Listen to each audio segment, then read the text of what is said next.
November 24th, 1971.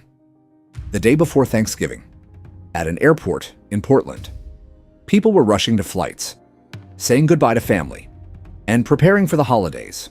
Everything felt normal. Until one man walked through the terminal. Dark suit, black tie, polished shoes, a simple briefcase in his hand. Nothing flashy, nothing suspicious.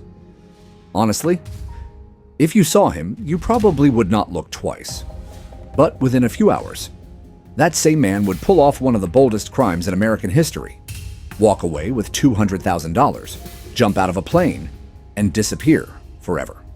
No body, no arrest, no confirmed identity. More than 50 years later, we still do not know who he really was. His name, or at least the name he gave, was B.B. Cooper, and this is his story. At approximately 2 p.m., the man walked up to the counter of Northwest Orient Airlines. No luggage, no conversation, no hesitation. He paid cash and bought a one-way ticket from Portland to Seattle. A short flight, just 30 minutes. On the ticket, he wrote the name, Dan Cooper, not DB. That name would come later, after a media mistake. That became history. He boarded Flight 305, walked calmly to seat 18C, near the back of the aircraft, sat down, lit a cigarette, ordered a bourbon, and waited, calmly, patiently, like a man, following a plan. A flight attendant approached. Her name was Florence Schaffner. Cooper handed her a folded note. At first, she assumed it was just another passenger, trying to flirt. So she smiled and slipped the note into her purse. Without reading it, then Cooper leaned closer, looked directly into her eyes, and quietly said, "Miss, you might want to read that note." She unfolded the paper, and her expression changed instantly. 4 words changed everything. "I have a bomb." No shouting, no panic, no emotion. Just 4 words, spoken with absolute calm. And somehow, that made it even more terrifying. Cooper opened his briefcase, slowly.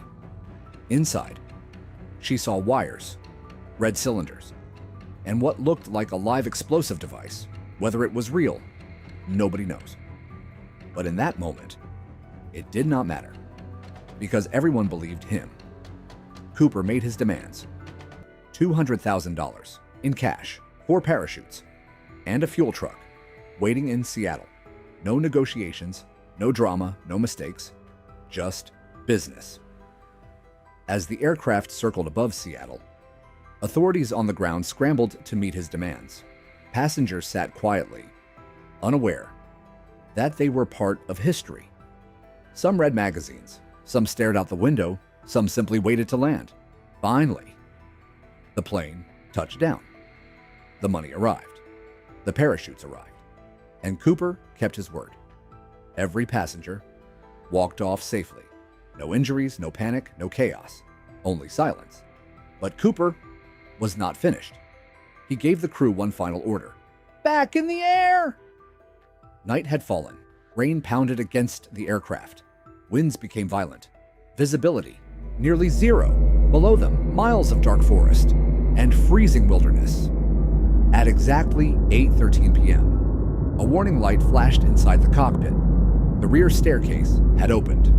The aircraft suddenly shifted. Then, silence.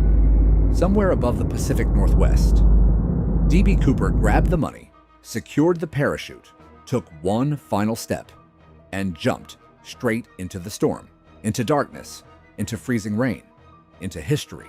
And just like that, he was gone. Forever.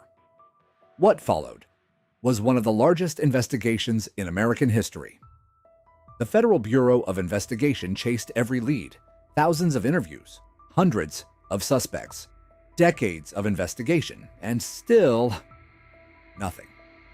No body, no parachute, no confirmed identity. Then, in 1980, a young boy made a discovery that shocked investigators.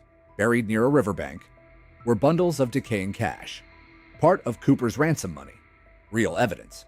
Real proof, but Cooper himself was still nowhere to be found. So what really happened to D.B. Cooper? Did he survive the jump? Did he die somewhere in those forests? Or did he pull off the perfect crime in 2016? The Federal Bureau of Investigation officially ended active investigation. The case remains unsolved, and maybe that is exactly how Cooper wanted it. Truth, legend, or the perfect crime? Comment your theory, and subscribe to Narrative Mysteries for more hidden stories.